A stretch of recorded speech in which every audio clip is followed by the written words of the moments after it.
आज हम समझने जा रहे हैं अपठित गद्यांश और अपठित पद्यांश। तो सबसे पहले इसको समझने के लिए आप ये समझ लीजिए कि ये अपठित शब्द का अर्थ क्या है, मूल अर्थ क्या है। तो अपठित का अर्थ होता है, ये दो शब्दों से मिलकर बना है, अ उपसर्ग और पठित। पठित का अर्थ होता है पढ़ा हुआ, अ का होता है नहीं या बिना पढ़ा हुआ, मतलब जिसको आपने पहले पढ़ा नहीं है, जो बुक या टेक्स्ट बुक या जो भी चीज़ें आप पढ़ते हैं, कभी लेख आपको अखबारों में, मैगज़ीन में भी आप पढ़ा करते हैं, उसमें भी लेख मिलते हैं।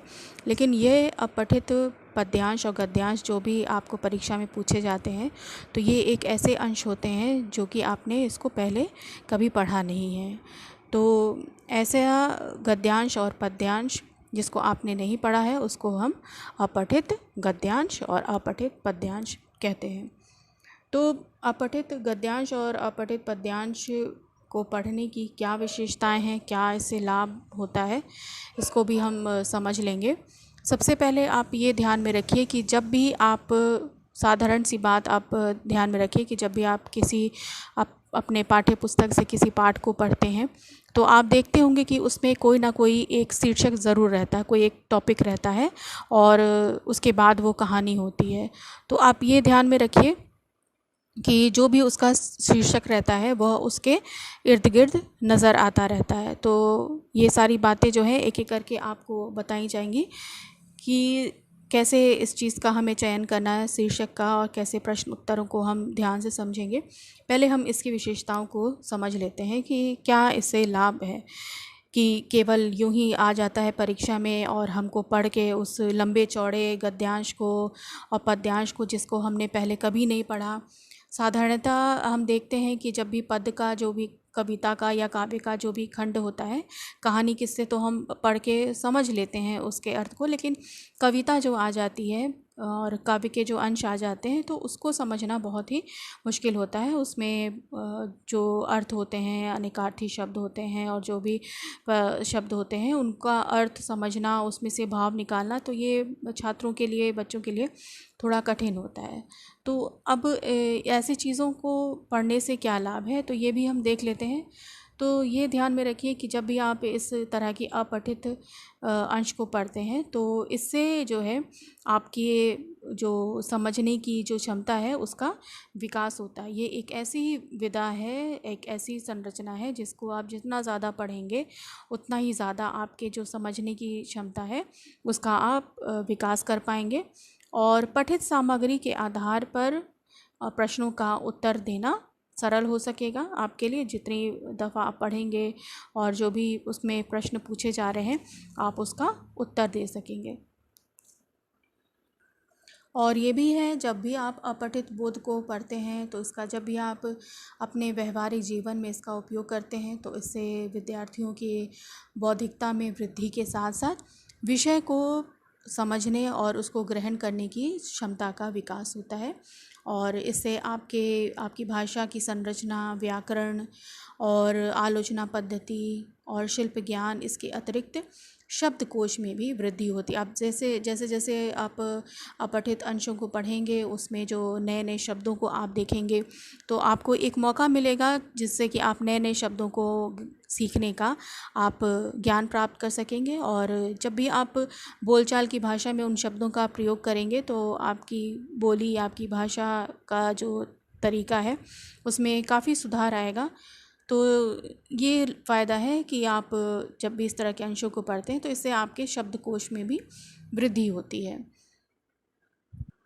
अब इसको पढ़ने और समझने के बाद अब हम ये ध्यान में रखते हैं कि इसको हल कैसे करना है। जो ये अपठित हमारे लिए आता है परीक्षा में, जो अगर पूछा जाता है और या हमारे पुस्तक में अभ्यास में दिया हुआ है, तो हमें इसको हल कैसे करना है। क्या हम ऐसा करें कि बिल्कुल सटीक उत्तर निकले और हमें पूरे पूरे अंक मिल सके, पूरे पूरे नंबर, हमें मार्क्स जो है इसमें मिल सके। क्योंकि अगर आपने इसको समझ के इसको हल कर लिया, 5 नंबर का ये आता है परीक्षा में, और अगर आपने इसको हल कर लिया बिल्कुल सही, तो आपके जो ये 5 अंक हैं ये कहीं भी जाएंगे नहीं, बिल्कुल आपको पूरे के पूरे अंक मिलेंगे। तो आज कल जो है जो थोड़ा सा पैटर्न चेंज हुआ है, तो आपको जो है ऑब्जेक्टिव टाइप के भी क्वेश्चंस आते हैं जिसमें से विकल्प दिए रहते हैं और उसमें से कोई एक सही उत्तर आपको देना होता है, या तो फिर जो पैराग्राफ होता है, गद्यांश होता है, उसी में से आपको उत्तर समझ के आपको लिखना होता है। तो जिस भी तरह का आए, अगर आप इसका तरीका जान लेंगे कि कैसे इसे हल करना है, तो फिर आपको किसी भी तरह की कोई भी दिक्कत नहीं होगी। तो सबसे पहली बात है, मुख्य बात वो ये आप ध्यान में रखिए कि जब भी आप गद्य खंड को पढ़ने जा रहे हैं, सबके समझाने का तरीका अलग अलग है। कोई कहता है कि पहले आप गद्य खंड को पढ़ लें 2-3 बार, फिर प्रश्नों को ध्यान से पढ़िए। लेकिन मेरा जो तरीका है या मैं जो आपको बताना चाहती हूँ वो ये है कि पहले आप प्रश्नों को देख लें कि प्रश्न में क्या पूछा जा रहा है। जब आपने एक बार प्रश्न पढ़ लिया, उसके बाद फिर आप प्रारंभ करिए उस गद्य खंड को पढ़ने का। तो आप आराम से धीरे धीरे जो है उसको एक एक लाइन करके उसको आराम से पढ़ते जाइए। साथ में पेंसिल आप रखिए और उसमें जो मुहावरे दिए जा रहे हैं, कोई ऐसा कठिन शब्द है जो दिया गया है, तो उसको जो है अंडरलाइन करते जाइए। आराम से आप धीरे धीरे 2 बार 3 बार पढ़िए। एक बार में नहीं समझ में आया तो आप उसको 2 बार पढ़िए, 3 बार पढ़िए और प्रश्नों को आप ध्यान में रखिए। अगर लगता है कि जो आपने वाक्य पढ़ा है या जो सेंटेंस आप पढ़े हैं उसमें आपका वो उत्तर मिलता है, तो तुरंत वहीं पर उसको मार्क कर लीजिए और जो भी प्रश्न का वो उत्तर आपको नज़र आ रहा है, तुरंत उस प्रश्न के नंबर को, अंक को लिख दीजिए, चाहे पहला है, दूसरा है, तीसरा, इस तरह से आप उसको मार्क करते जाइए। उसके बाद जो भी गद्यांश में जो कठिन शब्द आए हैं उन्हें अलग लिखकर उनका अर्थ समझने का प्रयास करिए। और अगर आपको अर्थ समझ में नहीं आ रहा है कि इसका अर्थ क्या है, आपके लिए वो शब्द नया है, तो उसके आगे पीछे जो भी शब्द प्रयुक्त होते हैं उसको ध्यान से देखिए। हो सकता है उसको पढ़ने से आपको उसके अंदर का अर्थ, उस कठिन शब्द का अर्थ शायद आपको समझ में आ जाए। उसके बाद आती है बारी कि जब आप गद्यांश को आपने अच्छी तरह से पढ़ लिया, आपको समझ में आ गया है, तो उसके बाद जो उसका मूल भाव है, जो भाव निकल रहा है उस गद्यांश से, आप उसको समझ लीजिए कि ये किस विषय पर ये हमें इशारा कर रहा है, ये क्या इसका भाव निकलता है। और एक बात हमेशा आप ध्यान में रखिए कि जो भी उसका भाव निकल के आ रहा है, आपको उसमें कोई भी परिवर्तन अपनी तरफ से नहीं करना है। आप अपनी तरफ से उसमें बढ़ा चढ़ा के अपनी बातों को नहीं रखेंगे। फिर आता है आपको प्रश्नों के उत्तर मिल गए, ठीक है। तो जब आपको उत्तर लिखने की बारी आती है तो आप ध्यान रखिए कि जो गद्य का खंड दिया है उसी में से एक एक शब्द चुन के आप उत्तर में ना लिखें। आपके लिए बेहतर होगा कि उस बात को आप अपने शब्दों में कहें। और हमेशा ये ध्यान रखिए क्योंकि जो उसमें मार्क्स होते हैं 5 नंबर का होता है। ज़रूरी नहीं है कि 5 प्रश्न हो और सभी एक एक अंक के हों। हो सकता है उसमें से कोई 2 अंक का है या कोई 1 या आधे अंक का भी हो सकता है। तो उसी अनुसार आपका उत्तर भी होना चाहिए। मान लीजिए कि कोई प्रश्न ऐसा है जो 1 अंक का है और आपने जो उत्तर दिया है, आपको, क्योंकि आप सोचेंगे कि आपको समझाया गया था कि उत्तर को हमें अपने शब्दों में लिखना है और आपने उसको अपने शब्दों में लिखने के चक्कर में इतना बड़ा कर दिया कि वो 6-7 वाक्यों का हो गया। तो यहाँ पर कोई फ़ायदा नहीं है आपके उस उत्तर का। आप सटीक उत्तर लिखिए। 1 अंक का है, ज़्यादा से ज़्यादा 2 लाइन बहुत है उस 1 अंक के लिए। तो इसी तरीके से आप ध्यान में रखिए कि जब भी आप उत्तर लिखें तो उसको आप अपने शब्दों में लिखें। गद्यांश के खंड को बिल्कुल लाइन टू लाइन आपको उतारने की आवश्यकता नहीं है। और जब आपके लिए कहा गया है कि आप जो उत्तर लिखेंगे आप उसको अपने शब्दों में लिखेंगे, तो ये भी आप ध्यान में रखिए कि जो भी पैराग्राफ दिया है अगर उसमें कुछ उद्धरण चिन्ह दिए हैं या इन्वर्टेड कॉमा जैसी चीज़ें दी हैं, तो चूंकि आप अपने शब्दों में बात को लिख रहे हैं तो ज़रूरी नहीं है कि आप सेम टू सेम उद्धरण चिन्ह देते हुए लिखें। हाँ, प्रश्न पे निर्भर करता है कि क्या प्रश्न पूछा जा रहा है। अगर किसी कथन को पूछा गया कि फलाने ने क्या कहा, तो उस समय हो सकता है आपको उद्धरण चिन्ह लगाना पड़े। लेकिन प्रायः कोशिश यही करिए कि आप उस तरह से सेम टू सेम उतारे ना। उसके बाद आती है शीर्षक की बारी। अक्सर ये एक प्रश्न ज़रूर उसमें होता है कि इस उपयुक्त अपठित गद्य खंड का या पद्य खंड का उपयुक्त शीर्षक क्या होगा। तो शीर्षक चुनने के लिए आप क्या करेंगे। तो शीर्षक चुनने के लिए जैसे मैं पहले भी आपको समझा रही थी कि जब भी आप पाठ को आप पढ़ते हैं अपनी पाठ्य पुस्तक से, तो आप हमेशा देखते हैं जो कहानियाँ होती हैं उसका कोई ना कोई एक शीर्षक होता है, या कविता होती है तो उसका भी कोई एक शीर्षक होता है, और पूरी कहानी उसी शीर्षक के इर्द गिर्द नज़र आती रहती है। या तो ये भी आप कह सकते हैं कि किसी भी पाठ के शीर्षक को पढ़ के आपको इतना तो समझ में आ जाता है कि इसके अंदर क्या कहानी छुपी होगी, या तो आपको शीर्षक पढ़ के उत्सुकता जागती है या कुछ कौतूहल होता है। तो शीर्षक भी जब आप चयन करें, जब आप गद्य खंड को, अपठित गद्य खंड को या पद्य खंड को आप पढ़ रहे हैं, आपने उसको धीरे धीरे पढ़ा, उसको धीरे धीरे समझने की कोशिश की, और समझने के बाद शीर्षक को जब पढ़ने की बारी आ रही, लिखने की बारी आ रही है, तो शीर्षक जो है उस अपठित अंश में से या तो ऊपर की 2-3 पंक्तियों को जब आप पढ़ेंगे तो उसी में आपको समझ में आ जाएगा कि इसका शीर्षक क्या होना चाहिए, या अंत की 2-3 लाइनें जो होती हैं उसको पढ़ने पे आप समझ लेंगे कि इसका शीर्षक क्या होना चाहिए। तो जब भी आप टॉपिक लिखेंगे तो आप ये ध्यान में रखिए कि शीर्षक जो है बहुत ही छोटा होना चाहिए, और उसे गद्य के मूल भाव को स्पष्ट करना चाहिए। मतलब जो भी गद्य का मूल भाव निकल रहा है, मतलब पहले ही मैंने बोला है जब आप गद्य खंड को पढ़ लें तो उसके मूल भाव को समझने की कोशिश करिए। तो उसका एक यही कारण है कि जब आप उस मूल भाव को समझ लेंगे तो उसका शीर्षक आपको लिखने में, चयन करने में कोई भी परेशानी आपको नहीं होगी। यदि गद्य खंड में कुछ रेखांकित शब्दों के अर्थ या उनकी व्याख्या पूछी गई हो तो प्रसंग के अनुसार ही उनके अर्थ या व्याख्या आप करेंगे, और अपनी ओर से जो है अनावश्यक बातों का, शब्दों का प्रयोग नहीं करना है। मतलब बहुत ही बढ़ा चढ़ा के आपको लिखने की आवश्यकता नहीं है। तो ये सारी बातें भी पूछी जाती हैं, और हो सकता है पूछा जाए कि इसका ये जो रेखांकित शब्द है या रेखांकित वाक्य है इसका आशय स्पष्ट करिए, या किसी भी प्रकार का प्रश्न आपके लिए आ सकता है। तो जब आप गद्य खंड को अच्छे से समझ लेंगे, पढ़ लेंगे, तो जो भी प्रश्न रहेगा उसका उत्तर देने में आपको दिक्कत नहीं होगी। तो बेहतर होगा कि आप पहले एक नज़र प्रश्नों पर डाल लें, उसके बाद उस अपठित अंश को आप पढ़ना जो है प्रारंभ करें। तो शीर्षक की बात हो रही थी, तो शीर्षक जो है आप बहुत ही बड़ा ना लिखें, ज़्यादा से ज़्यादा 2-3 शब्दों का हो सकता है शीर्षक, और उसको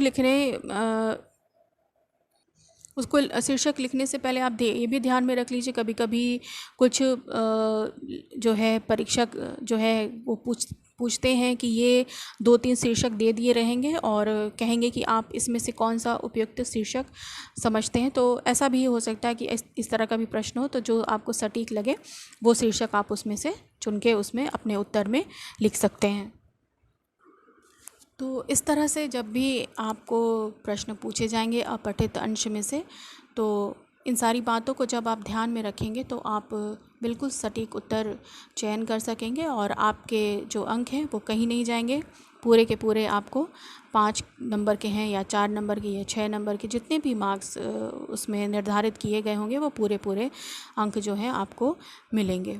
तो इस तरह से आप इन बातों को ध्यान में रखते हुए अपठित अंश को हल करने का प्रयास करेंगे। तो अब मैं आपके लिए एक अपठित अंश पढ़ रही हूँ, आप इसको ध्यान से सुनिए। तो जैसे कि मैंने पहले बताया था कि बेहतर होता है कि आप सबसे पहले प्रश्नों को देख लें कि क्या क्या प्रश्न इसमें पूछे जा रहे हैं।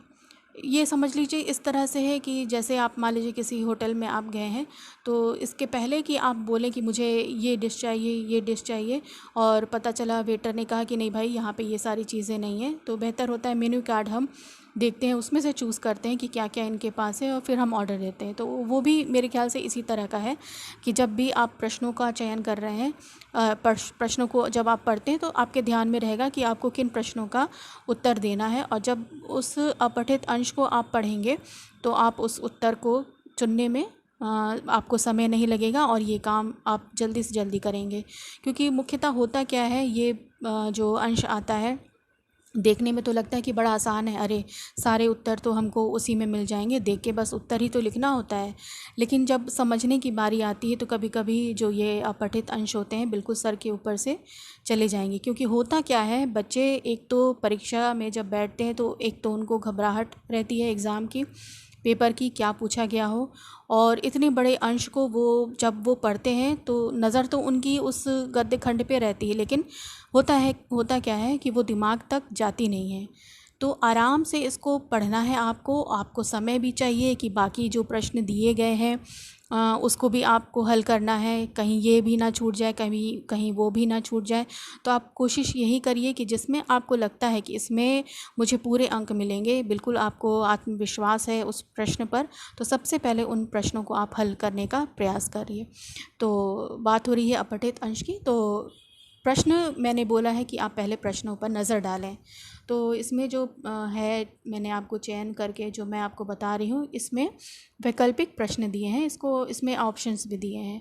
तो मैं प्रश्न पढ़ूंगी, उसके बाद अपठित अंश को, उसके बाद उत्तर का चयन आप जब जैसे जैसे आपको लगेगा कि हाँ उत्तर मुझे समझ में आ रहा है, आप तुरंत उत्तर जो है आप अपनी कॉपी में लिखते जाएंगे।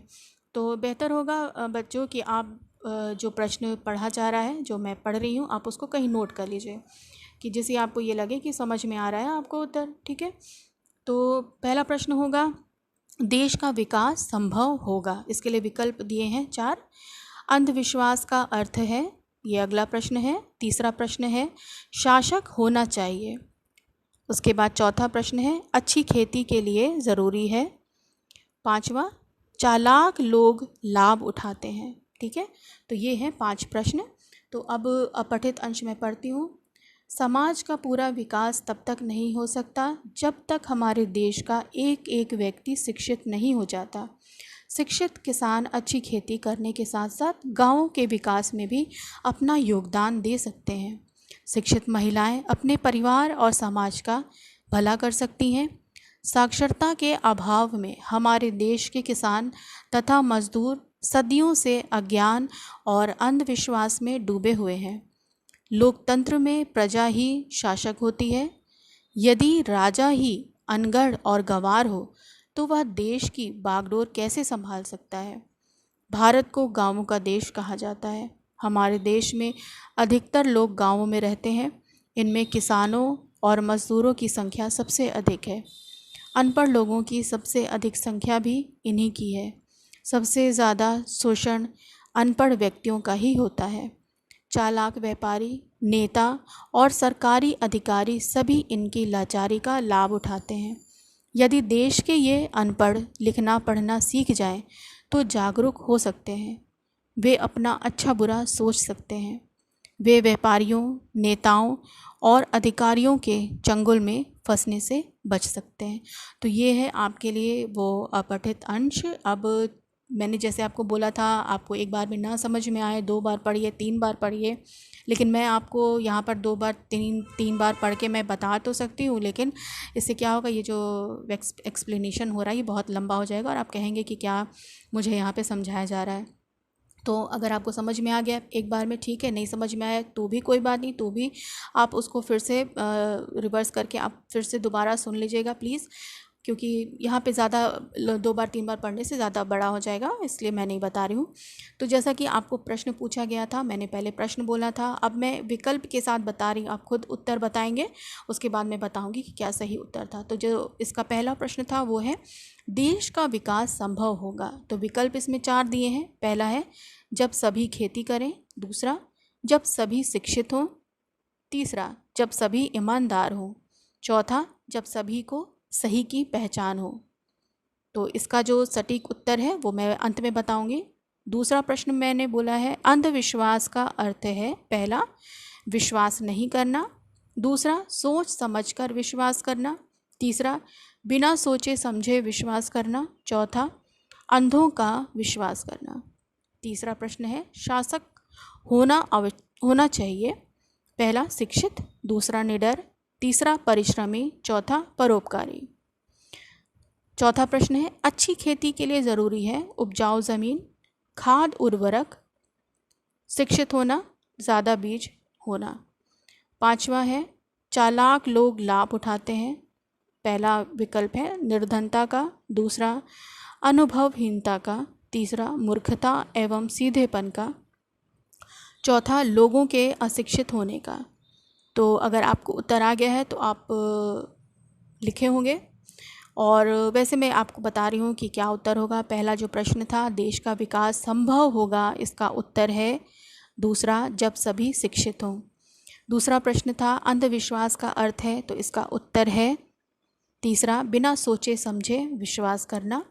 तीसरा प्रश्न है, शासक होना चाहिए, तो इसका उत्तर है शिक्षित। अच्छी खेती के लिए ज़रूरी है, इसका उत्तर है शिक्षित होना। चालाक लोग लाभ उठाते हैं, तो इसका उत्तर है लोगों के अशिक्षित होने का। तो ये रहा एक उदाहरण आपके लिए, अपठित अंश को आप कैसे सॉल्व करें। तो जैसा कि पहले थोड़ा अब पैटर्न चेंज हो गया, अब आपको वैकल्पिक प्रश्न पूछे जाते हैं इसमें भी। और वैकल्पिक पूछे जाएं या आपको कहा जाए खुद ही स्वयं आपको उत्तर लिखना हो, तो स्वयं उत्तर लिखना हो तो मैंने बताया था आप शब्दों में उत्तर को लिखेंगे और कम से कम शब्दों में सरल भाषा में उन उत्तरों को आप लिखिएगा। और अगर वैकल्पिक प्रश्न पूछे जा रहे हैं तो इसमें आप देखते हैं 4 उत्तर होते हैं। तो एक बात आप हमेशा ध्यान में रखिए कि इसमें एक उत्तर सही होता है और बाकी जो होते हैं वो गलत होते हैं, लेकिन ये बहुत ही ज़्यादा भ्रमित करने वाले उत्तर होते हैं, क्योंकि बाकी जो 3 उत्तर होते हैं उसमें से एक तो आपको बिल्कुल तुरंत नज़र आ जाएगा कि नहीं ये तो हो ही नहीं सकता, ये बिल्कुल गलत है। और बाकी जो उत्तर होते हैं बिल्कुल मिलते जुलते होते हैं। अगर आप ध्यान से उसको नहीं समझेंगे तो हो सकता है आप उस मिलते जुलते हुए पे आप टिक लगा दें। तो ऐसे में आपको बिल्कुल भी नंबर नहीं मिलेगा जब तक आप बिल्कुल सटीक उत्तर पे आप टिक नहीं करेंगे। तो आप हमेशा प्रयास करिएगा उन बातों का जो आपने पढ़ा, आपको पढ़ाया गया, समझाया गया, अपठित अंश को हल करते समय आपकी अध्यापिका ने, आपके शिक्षक ने जो भी आपको समझाते हैं, तो उन बातों को आप ध्यान से समझिए और बार बार दोबारा तिबारा इस एक्सप्लेनेशन को आप सुनेंगे तो आपको बिल्कुल अच्छे से समझ में आ जाएगा। तो ये था अपठित अंश। अब उसके बाद अगला जो होगा एक्सप्लेनेशन वो मैं आपको अपठित पद्यांश के ऊपर समझाऊंगी।